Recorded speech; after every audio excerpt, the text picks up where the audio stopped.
Hi hello guys, this is Arun. Welcome back to our channel. So guys, నాకు hair transplant అయి 150 days అవుతుంది. So 150 days తర్వాత నా hair condition అనేది మీరు ఒకసారి చూసుకోండి. అండ్ గైస్, ఈ వీడియోని అయితే అందరూ ఒకసారి అయితే లైక్ చేయండి. చాలా మంది చూస్తున్నారు బట్ లైక్స్ అయితే చేయట్లేదు. సో లైక్ చేసుకోండి.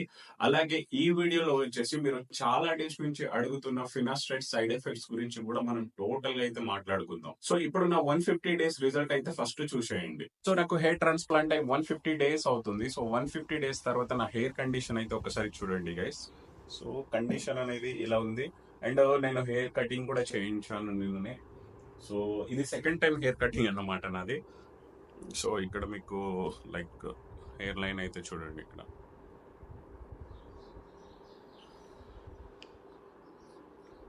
సో లుక్ కూడా అయితే చాలా బాగుంది. ఒక్కసారి నా దగ్గర ఒక కోమ్ ఉంది, కోమ్తో చూపిస్తాను జస్ట్.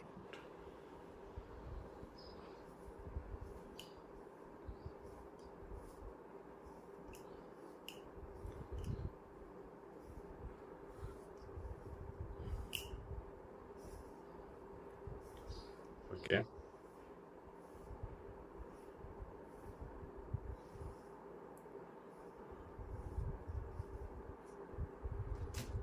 Okay guys. సో ఎలా ఉంది హెయిర్ ట్రాన్స్ప్లాంట్ అయితే చాలా అంటే చాలా బాగా వచ్చేసింది. సో మీరు ఒకసారి కింద మీద మొత్తం చూసుకోండి.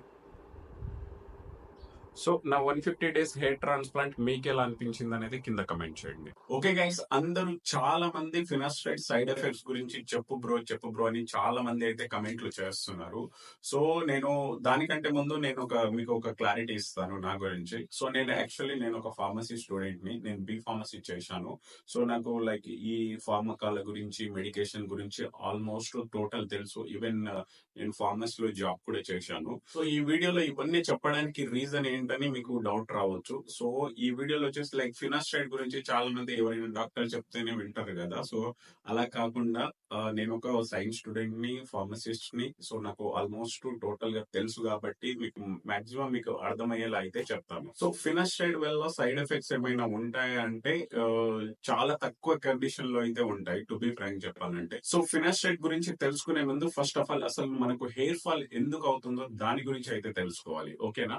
సో ఫస్ట్ ఆఫ్ ఆల్ మనకు హెయిర్ ఫాల్ అవ్వడానికి మెయిన్ రీజన్ వచ్చేసి అంటే ఆండ్రోజెనిక్ అలోపేషియా అని ఉంటుంది కదా, అది అవ్వడానికి మెయిన్ రీజన్ వచ్చేసి మనకు డిహైడ్రో టెస్టోస్టిరాన్. అదే డిహైడ్రో టెస్టోస్టిరాన్ అంటే డిహెచ్టి హార్మోన్స్ అని అంటారు కదా. సో అది మెయిన్ రీజన్ అన్నమాట. సో అసలు ఈ డిహైడ్రో టెస్టోస్టిరాన్ ఎలా వస్తుంది, ఎలా ప్రొడ్యూస్ అవుతుందో ఫస్ట్ దాని గురించి కూడా తెలుసుకుందాం. సో మన బాడీలో ఏదైతే టెస్టోస్టిరాన్ హార్మోన్ ఉంటుందో అంటే లైక్ సెక్స్ హార్మోన్ అని అంటారు కదా టెస్టోస్టిరాన్, అదేం చేస్తుందంటే 5 ఆల్ఫా రిడక్టర్స్ అనే ఒక లిక్విడ్ తోటి మిక్స్ అయిపోతే అది వచ్చేసి మనకి డిహైడ్రో టెస్టోస్టిరాన్ గా మారుతుంది. సో మీకు అర్థమైంది అనుకుంటా, మళ్ళీ చెప్తాను చూడండి.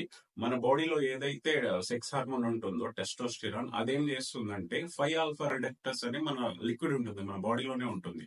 ఇవి రెండు మిక్స్ అయిపోతే నెక్స్ట్ అది కన్వర్ట్ అయ్యేది మనకు డిహైడ్రో టెస్టోస్టిరాన్ గా కన్వర్ట్ అవుతుంది. ఈ డిహైడ్రో టెస్టోస్టిరాన్ ఏం చేస్తుందంటే మన హెడ్ మీద ఏదైతే హెయిర్ ఉంటుందో, ఆ హెయిర్ ఏదైతే రూట్ ఉంటుందో, ఆ రూట్ లో వచ్చేసి 5 to 6 ఫాలికల్స్ అలా ఉంటాయి. లైక్ 3 ఉంటాయి, 4, 5, 6 ఫాలికల్స్ కూడా ఉంటాయి ఒక రూట్ లో. సో ఆ రూట్ లో ఉన్న ఏదైతే ఆ రూట్ లో చుట్టూ ఉన్న టిష్యూ ఉంటుందో, ఆ టిష్యూని మొత్తం డ్యామేజ్ చేసేస్తుంది ఫస్ట్ ఆఫ్ ఆల్. సో అది ఆ డిహైడ్రో టెస్టోస్టిరాన్ ఆ రూట్ లో వెళ్ళింది అనుకోండి, అక్కడ మనకు లైక్ హెయిర్ కి ప్రోటీన్స్ అందడం గానీ, మినరల్స్ అందడం గానీ, బ్లడ్ సర్క్యులేషన్ అవ్వడం గానీ అలాంటివి ఏం జరగదు. అప్పుడు అక్కడ రూట్ లో ఉన్న ఫాలికల్స్ ఉంటాయి కదా, 4, 5 ఫాలికల్స్.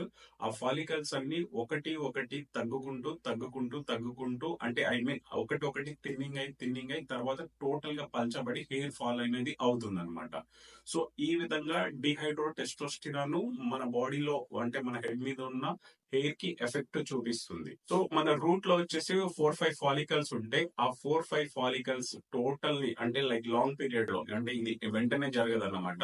ఒక లైక్ 3 months లో కొందరికి జరుగుతుంది, 4, 5, 6 months లో కూడా టోటల్ గా రూట్ మొత్తాన్ని డ్యామేజ్ చేసేస్తుంది. అప్పుడు డ్యామేజ్ చేసినప్పుడు మెల్లిమెల్లిగా మనకు థిన్నింగ్ అనేది ఏర్పడుతుంది. హెయిర్ అంటే హెయిర్ మొత్తం పల్చగా అవుతుంది అనమాట. పల్చబడి తర్వాత మొత్తం హెయిర్ అనేది మనకు ఫాల్ అవుతుంది. సో ఇది డిహైడ్రో టెస్టోస్టిరాన్ చేసే వర్క్ అన్నమాట. సో ఈ ఈ డిహైడ్రో టెస్టోస్టిరాన్ ప్రొడ్యూస్ అవ్వకుండా ఉండాలంటే ఏదైనా మెడికేషన్ ఉందా అంటే అది ఫినాస్ట్రైడ్ ఒక్కటే అన్నమాట. సో ఈ ఫినాస్ట్రైడ్ ఏం చేస్తుందంటే మన బాడీలో ఉన్న లైక్ సెక్స్ హార్మోన్ ఏదైతే ఉంటుందో టెస్టోస్టిరాన్, అదేం చేస్తుందంటే లైక్ 5-ఆల్ఫా రిడక్టర్స్ తో మిక్స్ అవ్వకుండా ఈ ఫినాస్ట్రైడ్ స్టాప్ చేస్తుంది. ఓకేనా, అర్థమైందా మీకు? సో ఏదైతే టెస్టోస్టిరాన్ ఉంటుందో అది 5-ఆల్ఫా రిడక్టర్స్ తో మిక్స్ అవ్వకుండా ఆపే మెడికేషన్ ఫినాస్ట్రైడ్ అన్నమాట. సో ఇక్కడ 5-ఆల్ఫా రిడక్టర్స్ తో మిక్స్ అవ్వకుండా ఉంటే మనకు డిహెచ్టి ఉంటుంది కదా, లైక్ డిహైడ్రో టెస్టోస్టిరాన్ అనేది ప్రొడ్యూస్ అవ్వదు ఇక్కడ. సో అది ప్రొడ్యూస్ అవ్వకపోతే అది వెళ్ళి మన హెయిర్ రూట్ ని డ్యామేజ్ చెయ్యదు. అది హెయిర్ రూట్ ని డ్యామేజ్ చేయకపోతే మన హెయిర్ అనేది అలాగే స్ట్రాంగ్ గా ఉంటుంది, అది హెయిర్ ఫాల్ అనేది అవ్వదు. సో ఫినాస్ట్రైడ్ చేసే వర్క్ ఇది అన్నమాట. ఇక్కడ ఏం చేస్తుందంటే టెస్టోస్టిరాన్ ఏదైతే ఉందో అది 5-ఆల్ఫా రిడక్టర్స్ తో మిక్స్ అవ్వకుండా మనకు ఫినాస్ట్రైడ్ అనేది స్టాప్ చేస్తుంది. అది స్టాప్ చేయడం వల్ల డిహెచ్టి అనేది ప్రొడ్యూస్ అవ్వదు, డిహైడ్రో టెస్టోస్టిరాన్ అనేది ప్రొడ్యూస్ అవ్వదు. అది ప్రొడ్యూస్ అవ్వకపోతే మనకు హెయిర్ రూట్ అనేది డ్యామేజ్ అవ్వదు, అప్పుడు హెయిర్ ఫాల్ అనేది అవ్వదు. ఇది యాక్చువల్లీ ఫినాస్ట్రైడ్ చేసే వర్క్. సో ఇక్కడ వచ్చేసి ఫినాస్ట్రైడ్ వల్ల మనకు టెస్టోస్టిరాన్ ఏదైతే ఉందో అది ఇక్కడ డ్యామేజ్ అవ్వదు, ఓన్లీ అది అంటే మిక్స్ అవ్వకుండా మాత్రమే మనకు ఇది ఫినాస్ట్రైడ్ అనేది స్టాప్ చేస్తుంది. బట్ మనకి ఏదైతే సెక్స్ హార్మోన్ ఏదైతే ఉందో దానితోటి అసలు సంబంధమే ఉండదు.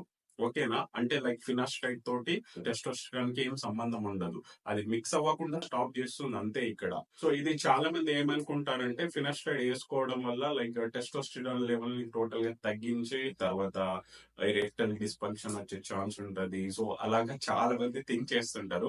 ఇప్పటికి లిటరల్ గా చెప్పాలంటే లైక్ హెయిర్ ట్రాన్స్ప్లాంట్ అనేది చాలా మంది లాక్స్ లో చేసుకున్న వాళ్ళు ఉన్నారు. ఆల్ ఓవర్ ఇండియాలో, ఆల్ ఓవర్ వరల్డ్ లో చూసుకుంటే క్రోర్స్ పీపుల్ చేసుకున్నారు. సో అందరు హ్యాపీగా ఉన్నారు. ఎప్పుడైనా కానీ సైడ్ ఎఫెక్ట్ వచ్చే ఛాన్స్ ఎప్పుడైనా ఉందా అంటే 100% లో జస్ట్ 1% మాత్రమే సైడ్ ఎఫెక్ట్ వచ్చే ఛాన్స్ ఉంటుంది. మనం ఫినాస్ట్రైడ్ ని ఎప్పుడైనా లాంగ్ టైమ్ గా యూజ్ చేస్తే మనకు ఎఫెక్ట్ అయ్యే ఛాన్స్ ఉంటుంది. అదేం చేస్తుందంటే లాంగ్ టైమ్ గా యూజ్ చేస్తే ఏదైతే 5-ఆల్ఫా రిడక్టర్స్ ఉంటుందో ఆ 5-ఆల్ఫా రిడక్టర్స్ తో పాటు టెస్టోస్టిరాన్ మీద కూడా ఎఫెక్ట్ చూపిస్తుంది. అప్పుడు టెస్టోస్టిరాన్ మీద ఎఫెక్ట్ చూపించినప్పుడే మనకు ఎరెక్టల్ డిస్ఫంక్షన్ వచ్చే ఛాన్స్ ఉంటది అంతే. కానీ మాక్సిమము ఫినాస్ట్రైడ్ అనేది ఓన్లీ 5-ఆల్ఫా రిడక్టర్స్ ని టెస్టోస్టిరాన్ తో మిక్స్ అవ్వకుండా ఆపుతుంది అంతే గాని అది టెస్టోస్టిరాన్ మీద ఎఫెక్ట్ అనేది చూపెట్టదు. ఇది మాత్రం 100% అన్నమాట. అండ్ గైస్ ఫినాస్ట్రైడ్ అనేది మనం తీసుకునేది జస్ట్ 1 మిల్లీగ్రామ్ అన్నమాట, జస్ట్ 1 mg. 1 mg అనేది చాలా అంటే చాలా చాలా చాలా తక్కువ డోస్. ఆ డోస్ ని కూడా రోజుకి ఒకేసారి తీసుకుంటారు అందరం మాక్సిమం. అది జస్ట్ మన బ్లడ్ లో 6 hours మాత్రమే ఉంటుంది. ఫస్ట్ ఏదైతే మనము టాబ్లెట్ తీసుకుంటామో 6 hours ఉంటుంది. 6 hours లోపల దాని వర్క్ అది చేసేసి తర్వాత అది మొత్తం కనిపించకుండా మాయమైపోతుంది, అదే అన్నమాట. బట్ దాని వల్ల మనకు పెద్దగా ఎఫెక్ట్ అనేది ఉండదు. 100 లో జస్ట్ 1% ఎవరైనా లాంగ్ టైం యూస్ చేస్తే ఈ ప్రాబ్లం వచ్చే ఛాన్స్ ఉంటది, అదే ఎరెక్టల్ డిస్ఫంక్షన్ వచ్చే ఛాన్స్ ఉంటది. బట్ అందరికి వచ్చే ఛాన్స్ మాత్రం 99.999% అనేది లేదు, ఉండదు కూడా. Okay, so guys I hope మీకు కొద్దిగా నాలెడ్జ్ వచ్చింది అనుకుంటా ఈ వీడియో త్రూ.